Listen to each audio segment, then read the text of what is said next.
Hello everyone.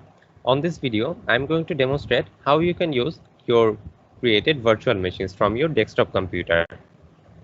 So from the Azure portal, I'm clicking on virtual machines to have a look at the virtual machines I have created earlier. So there goes a list of virtual machines. I'm going to get access to my virtual machine, which is, let's say, this one.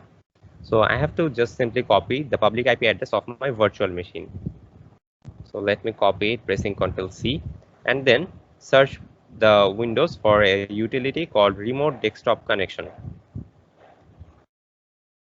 So there is the utility.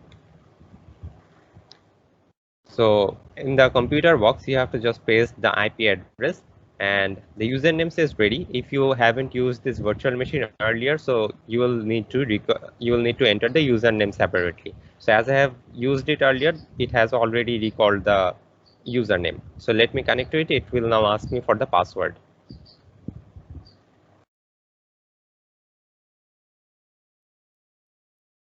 You can click on remember me if you don't want to enter the password again and again.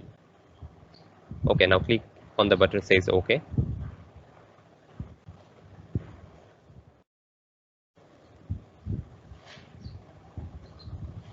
So yes, that's it. I have got my access to my virtual machine, and if you want to look at the specifications, you can just open Windows Explorer and then go to this PC, right click and select properties. So yes, you can see the specification of the virtual machine. Thank you everyone for watching this video.